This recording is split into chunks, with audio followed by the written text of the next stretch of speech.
ഗജാനൻ ഗോപുരം പക്കം.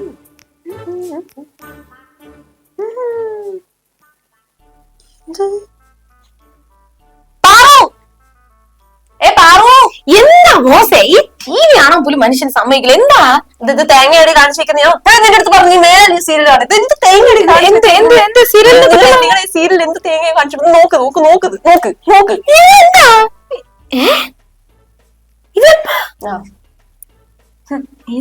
ഇത്രയും വൃത്തികെട്ട ഒരു ഇത് ഞാൻ പ്രതീക്ഷിച്ചില്ല. ഞാൻ അപ്പഴേ നിന്റെ അടുത്ത് പറഞ്ഞു സീരിയൽ ഒന്നും കാണല്ലേ, നമുക്ക് പ്രാന്ത് പിടിക്കൂ.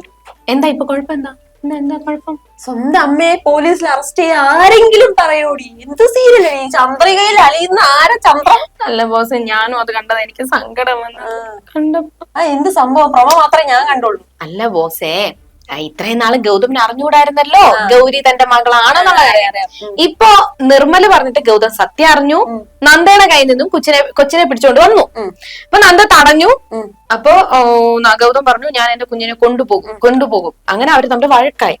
അവസാനം ഗൗതം ചോദിച്ചു ഈ കുഞ്ഞിന്റെ അച്ഛൻ ആരാണ്, യഥാർത്ഥത്തിൽ അച്ഛൻ ആരാണെന്ന് ചോദിച്ചു. അപ്പോഴത്തേക്കും നന്ദ ആദ്യം പറഞ്ഞില്ല, പിന്നെ ഇതുപോലെ പിടിച്ചിട്ട് സത്യം ചെയ്യാൻ പറഞ്ഞു. ബോസ് പേടിക്കണ്ട, സത്യം ചെയ്യാൻ പറഞ്ഞപ്പോഴത്തേക്കും നന്ദ സത്യം ചെയ്തു ഗൗതമാണ് കുഞ്ഞിന്റെ അച്ഛനെന്ന്. അതുകൊണ്ട് 6 വർഷം ഗൗതമിനെ നേരത്തെ പറഞ്ഞിരുന്നെങ്കിൽ ഇപ്പോഴും സീരിയൽ തീർന്നിട്ട് ക്ലൈമാക്സും കൂടി. അല്ല ബോസേ, 6 വർഷം കുഞ്ഞിനെ തന്നെ നിന്ന് അകറ്റിയത് കൊണ്ട് ഗൗതം കുഞ്ഞിനെ പിടിച്ചോണ്ട് പോയി. അതുവരെ എനിക്ക് ഞാനും സപ്പോർട്ട് ചെയ്തു, കുഴപ്പമില്ല. പക്ഷെ അതിനുശേഷം ഗൗതം ഒരു തെണ്ടിത്തനം കാണിച്ചു. അതാണല്ലോ ഇപ്പൊ കണ്ടത്. ബോസേ, ആ തെണ്ടിത്തനം എന്ന് പറയുമ്പോ ഗൗതം നേരെ വീട്ടിൽ പോയി കുഞ്ഞിനെ അവിടെ ഏൽപ്പിച്ച്. എന്നിട്ട് ഗൗതം IPS ആണല്ലോ, പോലീസിനെ വിളിച്ചിട്ട് പറഞ്ഞ് എന്റെ കുഞ്ഞിനെ കുറിച്ച് ഇവിടെ അന്വേഷിച്ച് ആരെങ്കിലും വന്നു കഴിഞ്ഞാൽ അവരെ പിടിച്ച് പോലീസിൽ അയക്കാൻ പറഞ്ഞു, അറസ്റ്റ് ചെയ്യാൻ പറഞ്ഞു. അതായത് നന്ദയാണല്ലോ കുഞ്ഞിനെ അന്വേഷിച്ച് വരുന്നത്. അപ്പൊ നന്ദയെ പിടിച്ച് അറസ്റ്റ് ചെയ്ത് ജയിലിലിടാൻ പറഞ്ഞു. സ്വന്തം അമ്മേനെ പിടിച്ച് എന്താണ് ഇങ്ങനെയൊക്കെ ചെയ്യാമോ? അത് ഞാൻ ആദ്യമായിട്ടാണ് ഇങ്ങനെ കാണുന്നത്. അതിനു മുന്നേ ഒന്നും കണ്ടിട്ടില്ലല്ലോ. ഞാൻ കണ്ടിട്ടില്ല. ഞാൻ അപ്പഴേ നിന്റെ അടുത്ത് പറഞ്ഞു ഈ സീരിയലൊക്കെ ഇങ്ങനെ തന്നെയാണ്. അല്ല, ഈ സീരിയൽ ഇങ്ങനെ വന്നു പറഞ്ഞ് എല്ലാ സീരിയലും അങ്ങനെ കുറ്റം പറയണോ? എല്ലാ സീരിയലും നിന്റെ ഓൾമോസ്റ്റ് എല്ലാ സീരിയലും ഇപ്പൊ നിന്റെ വേറൊരു അഭിയും ജാനകി അഭിയുടെ വീട്, ആ വീട്ടില് ഇതേപോലെ അച്ഛനും അമ്മയും തെരഞ്ഞു നടന്നിട്ട് ആ കൊച്ചു എന്ത് ചെയ്ത്? അതിലെന്ത് തെറ്റാണുള്ളത്? ജാനകി അവളെ അമ്മയെ കണ്ടുപിടിക്കാൻ ആഗ്രഹിച്ചു, അത് തെറ്റാണ്. ജാനകി അവളെ അമ്മയെ കണ്ടുപിടിച്ചു, അത് തെറ്റാണ്. അല്ല, അമ്മയെ കണ്ടുപിടിച്ചിട്ട് പിന്നെ അവൾ എന്ത് ചെയ്തു? അമ്മയ്ക്ക് ഓർമ്മയില്ലാത്തതുകൊണ്ട് ഓർമ്മ വന്നിട്ട് വീട്ടിൽ കൊണ്ടുവരാന്ന് വിചാരിച്ചു. അപ്പൊ എല്ലാവരെയും ഇല്ല, അമ്മയുടെ ഓർമ്മ വരാൻ വേണ്ടിട്ട് ബാക്കി എല്ലാ കാര്യങ്ങളും മേരിക്കുട്ടി അമ്മയെ കൊണ്ടുപോയി അവിടെ നിർത്തി. എന്നിട്ട് രാധാമണിയുടെ ഓർമ്മ വരാൻ വേണ്ടിയിട്ട് ഓരോ കാര്യങ്ങളും പറഞ്ഞു കൊടുത്തോണ്ടിരിക്കുവാണ്. പിന്നെ ജാനകി എന്ത് ചെയ്തു? നേരെ അളകാപുരിയിൽ വന്നിട്ട് ചെറുതായിട്ട് അപർണ ഭീഷണിപ്പെടുത്തി, ചെറുതായിട്ടൊന്ന് വെല്ലുവിളിച്ചു. അതല്ലേ ജാനകി ചെയ്ത കുറ്റം. അല്ലാതെ അതിലും കുറ്റമൊന്നുമില്ലല്ലോ. ബോസിന് ഇപ്പൊ അറിയാല്ല, ഒരാൾ ഒരു തെറ്റ് ചെയ്ത് കഴിഞ്ഞാ ഈ കർമ്മ എന്ന് പറയുന്നത് ശരിയാണല്ലോ. ബോസിന് പലവട്ട അനുഭവം അല്ല, ബോസിന് പലവട്ട അനുഭവം ഉണ്ടല്ലോ അല്ലേ? അതുകൊണ്ട് ഈ അനാവശ്യമായിട്ട് അപമാനിച്ചു കഴിഞ്ഞാൽ അവർക്ക് വലിയ തിരിച്ചടി കിട്ടുമെന്ന് ബോസിന് ഓർമ്മയുണ്ടല്ലോ. അപ്പൊ ഈ ചന്ദ്രകയിൽ അലിയുന്ന ചന്ദ്രകാന്തത്തിൽ നിനക്ക് നല്ല തിരിച്ചടിയാണല്ലോ കിട്ടിയത് ഇത്രയും ദിവസം സീരിയലിനെ പൊക്കി അടിച്ചിട്ട്. അതെ ബോസ്, ഞാൻ ആ കുഞ്ഞിനെ കൊണ്ടുവന്ന വരെ കുഴപ്പമില്ല. 6 വർഷം കുഞ്ഞിനെ അകറ്റി നിർത്തിയല്ലേ, പാവല്ലേ.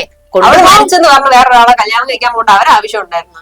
മരിച്ചു എന്ന് ഗൗതം നോക്കിയപ്പോ ബാഗും പിന്നെ തെളിവ് വെച്ചിട്ട് അപ്പോഴേക്ക് കല്യാണം കഴിക്കാൻ പോകുന്നത് വളരെ മോശം. അല്ല, കല്യാണം കഴിഞ്ഞില്ലല്ലോ, കല്യാണം കഴിച്ചു എന്ന് പറയണല്ലേ ഉള്ളൂ. പക്ഷെ താലി കെട്ടി സന്തോഷത്തോടെ ജീവിക്കുന്നില്ലല്ലോ. അത് ഗൗതം ചെയ്താൽ തെറ്റാണെന്ന് ഞാൻ സമ്മതിക്കാം.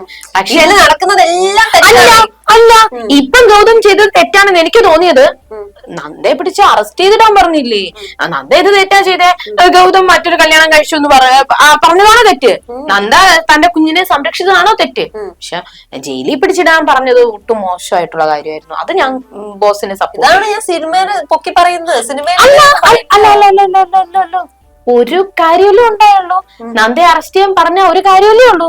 അതിൽ ഈ സിനിമ ഇങ്ങനെ പൊക്കി പിടിച്ച് പറയണ്ടായ അതൊരു ആവശ്യമില്ല. ബാക്കി എല്ലാ സീരിയലും ഒക്കെ ഓക്കെ. ഈ സീരിയൽ കണ്ടു കഴിഞ്ഞാൽ മെന്റൽ ട്രോമയാണ് ഉണ്ടാവുക. ഒരു അമ്മയാണ് അറസ്റ്റ് ചെയ്തിടാൻ പറയുന്നത്. ആ സമയത്ത് ഞങ്ങളൊക്കെ അത് കേട്ടിരിക്കണോ? അല്ല കാർത്തൂന് ഭയങ്കര മെന്റൽ പ്രോബ്ലം. ഞാൻ മാത്രമേ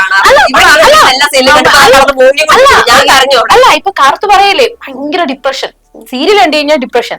ഈ കണ്ട സീരിയലും സിനിമയും സീരിയൽ കണ്ടിട്ട് ഡിപ്രഷൻ. സിനിമ കണ്ടിട്ട് നിങ്ങൾക്ക് ഒരു ഡിപ്രഷനും ഇല്ല. സിനിമ 2 മണിക്കൂർ നീണ്ടു നിൽക്കുന്ന സിനിമ, അത് കഴിഞ്ഞ ഇത് എത്ര ദിവസം നീണ്ടു നിൽക്കുന്ന 2 മണിക്കൂർ നീണ്ടു നിൽക്കുന്ന സിനിമ. കാർത്തു പറയില്ലേ 2 മണിക്കൂർ നീണ്ടു നിൽക്കുന്ന സിനിമ. പക്ഷേ പൊളിക്കണം എനിക്ക് ആഗ്രഹം. 2 മണിക്കൂർ നീണ്ടു നിൽക്കുന്ന സിനിമ 2-3 വർഷം കഴിഞ്ഞാൽ ഇങ്ങനെ നീണ്ടു പോകില്ലേ? അതിനെ ചുറ്റിപ്പറ്റിയുള്ള പ്രശ്നങ്ങൾ ഇല്ലേ? എന്നിട്ട് എപ്പോഴും സീരിയൽ. ഇപ്പൊ നിന്റെ പിങ്കിനെ അറസ്റ്റ് ചെയ്യാൻ പറഞ്ഞപ്പോ അതിന്റെ പിങ്കി എന്താ പേരെന്തായിരുന്നു? നന്ദ. പിങ്കി അല്ല നന്ദ. നന്ദനെ അറസ്റ്റ് ചെയ്യാൻ വന്നപ്പോ ഇത് കടന്ന് മോങ്ങിയത് ആരായിരുന്നു? ഞാൻ കഷ്ടം.